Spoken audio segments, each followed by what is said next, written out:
Sí, en la mañana, una figura relevante que está en el Congreso, y ¿sabes qué me llama la atención? Que en el Congreso no sé qué opinarán de lo que dijo Castro. Y ella es importante para poder saberlo. Vamos a estar conversando con una diputada relevante. Sí, porque los dichos de Kaiser sobre un posible apoyo a una dictadura militar impulsaron una solicitud de pasar de la Comisión de Ética al diputado y candidato presidencial. Y acá la diputada Camila Musante lidera la iniciativa y por eso queremos conversar con ella de esto, Nico. Así y es. el contexto político que está pasando actualmente. Así que queremos darle la bienvenida a Camila Musante. Buenos días, Camila. Buenos días. ¿Estás ahí? Aquí estoy, buenos días Geraldine, buenos días Nico. Así es, presentamos un requerimiento ante ética por los dichos del diputado Kaiser en esta entrevista con Tomás Moschetti, ustedes lo recordarán, donde él lo que hace es validar básicamente la dictadura cívico-militar y decir que no tendría ningún problema en liderar o en que volviera a existir una dictadura con esas características y con todas las consecuencias en nuestro país.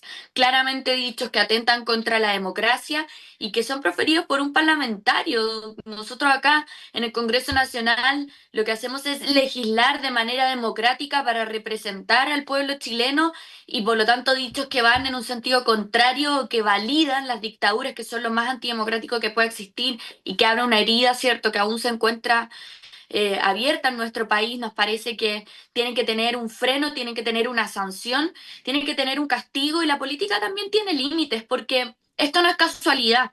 El día lunes acá discutimos un proyecto que es autoría del diputado Kaiser, donde él cuestiona los detenidos desaparecidos hablando de presuntos detenidos, a volver a reabrir una herida muy dolorosa para muchas familias de nuestro país, negando la historia o tratando de reescribirla. Entonces, cuando vemos a Kast que menciona esto de gobernar a través de decretos, no tenemos que sorprendernos tanto, sino es muy distinto de lo que mencionaba Javier Milei al otro lado de la cordillera y finalmente grupos de extrema derecha que desconocen las reglas de la democracia, que no las respetan en absoluto y que no tienen problemas de decir abiertamente vamos a gobernar sin el Congreso Nacional o validaríamos perfectamente una dictadura en 2025. Diputada Mosente, le voy a hacer una pregunta y quiero que me la responda reflexionando. Entiendo, Okay.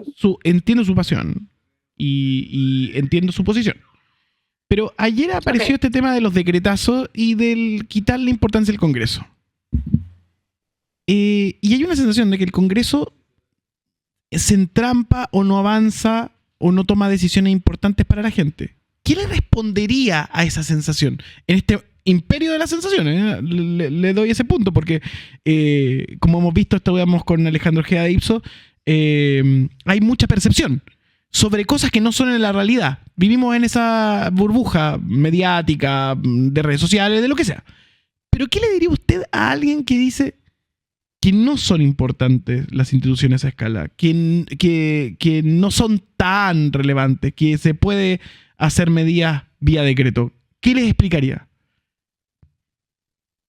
A ver, lo primero es decirles que también los tiempos del Congreso nos los va dando de alguna manera el gobierno. O sea, si es que un gobierno decide priorizar ciertos proyectos de ley, vemos que salen en semanas, que es lo que muchas veces la gente, los vecinos a mí me dicen, ¿por qué algunas iniciativas salen en un par de días o en semanas y hay otras que duermen durante años? Es también por eso, porque es el gobierno el que puede poner urgencia o no a los proyectos y eso los va poniendo en el primer lugar y permite que salgan muy rápido discusiones. Se vio en su momento, ¿cierto?, cuando se tramitaron los retiros de fondos previsionales en plena pandemia. Se ha visto también cuando tenemos que sacar la ley de presupuesto que se cumple con un plazo que está establecido en la Constitución y sin embargo otros proyectos quedan durmiendo en el sueño de los justos y ahí yo sí creo que existe quizás a veces muchas piedras de tope en el Senado donde nos encontramos con proyectos que se despachan rápidamente por la Cámara, pero que al otro lado no tienen la misma rapidez para sacarlos adelante. Algunos ejemplos, por subir las penas en materia de maltrato animal o tipificar el delito de faenamiento de mascotas por ejemplo, en esa agenda no vemos ninguna intención de avanzar, a diferencia de cómo sí se ha hecho en la Cámara de Diputadas y Diputados. Entonces, a mí sí me parece que es relevante contar con un órgano como el Congreso Nacional, un órgano democrático, decir que no debiese existir o que se va a gobernar solo a través de decretos, es suprimir el Congreso como se hizo en algún momento en época de dictadura. Y a mí eso no me parece no solamente desde la pasión, sino también desde el punto de vista político, como yo entiendo la democracia. Entonces, me llama muchísimo la atención que se estén validando o normalizando este tipo de discursos cuando fueron muy propios de una época en nuestro país donde se luchó para poder restablecer la democracia, volver a tener un Congreso Nacional y que también existiese mayor participación e incidencia, porque acá, sin perjuicio de que muchas veces a través de los medios se trata de instalar esta idea de que el Congreso no sirve absolutamente para nada, pero muchos dirigentes pueden dar fe de cómo acá han sido bienvenidos, escuchados y muy importantes a la hora de tramitar ciertas leyes. Por ejemplo, sacamos de la Cámara de Diputadas y Diputados un proyecto de ley para todos los dirigentes que trabajan en las ferias con nuevas condiciones laborales, que venía trabajándose hace muchísimo tiempo y ellos fueron los principales protagonistas. Incluso le pusimos el nombre de un trabajador de la feria de San Bernardo, Marcelino Lorca, que ahora se llama también así esa feria. Entonces, creo que también es desconocer que hay una instancia donde la ciudadanía puede tener protagonismo, pero es que hay algunos que no quieren que tengan protagonismo. Sería mejor transparentar y decir, nosotros queremos volver a los gobiernos autoritarios, donde hay una sola persona que toma todas las decisiones, puede llamarse dictador, y donde se elimina el Congreso, se eliminan los espacios donde puedan participar los ciudadanos de nuestro país para tomar o tener injerencia, ¿cierto?, a la tramitación de las leyes, dejemos de escuchar a los trabajadores y simplemente una persona toma todas las definiciones. Yo eso no lo voy a validar, no solamente desde la razón, desde la pasión, sino también desde la razón, porque creo en la democracia. Diputada, cuando usted menciona gobierno autoritario, entonces, ¿qué desafíos tiene entonces la política para evitar este tipo de declaraciones? Porque se podría decir que hay una derecha tal vez democrática que critique esto con la que dialoga en el Congreso. No tengo ni la menor duda de que existe una derecha que no solamente no está de acuerdo con un gobierno exclusivamente a través de decretos, que existe una parte de la derecha que cree que el Congreso Nacional es una instancia democrática y válida, y existe una parte de la derecha y partidos de la derecha que lo han dicho abiertamente en estos días, les complicaría muchísimo tener que sentarse al lado de José Antonio Kast para gobernar, lo decía integrantes de Evópolis, quienes han reconocido que las violaciones a los derechos humanos existieron en la época de dictadura y que creen y afirman que nunca más debiese repetirse una dictadura en nuestro país y mucho menos estas vulneraciones a derechos humanos. Entonces, yo reconozco que no todas las derechas que estamos viendo hoy, que son bastantes, son iguales ni todas creen en lo mismo. Hay unas que, como el caso de Kast, como el caso de Kaiser, valían la dictadura y les parecería que sería un buen escenario para nuestro país volver a contar con una dictadura, un sistema autoritario donde se gobierna a través de decretos. Y hay otras derechas que claramente no creen que ese sea el mejor escenario para el país, y aunque podemos tener profundas diferencias sobre el rol que tiene que cumplir el Estado en la vida de las personas, sí reconozco que hay derechas democráticas y que hay derechas también que defienden el rol del Congreso Nacional. Diputada Monsalve, no puedo dejar de preguntarle por el tema del pacto y todo lo que ha pasado en las últimas horas, usted como Claro. militante. ¿Qué le parece la fractura de la lista única? Me parece que acá hay un incumplimiento a un mandato que nos dio el presidente Gabriel Boric. El presidente hace un año aproximadamente, ya viene diciendo que el gran legado desde el punto de vista político, no estoy hablando desde las iniciativas que se hayan impulsado como la reforma de pensiones, las 40 horas y otros, sino desde el punto de vista político, el gran legado será la unidad de todas las fuerzas progresistas, de las fuerzas que creen que hay que defender a la democracia de esta extrema derecha que quiere gobernar con decretos.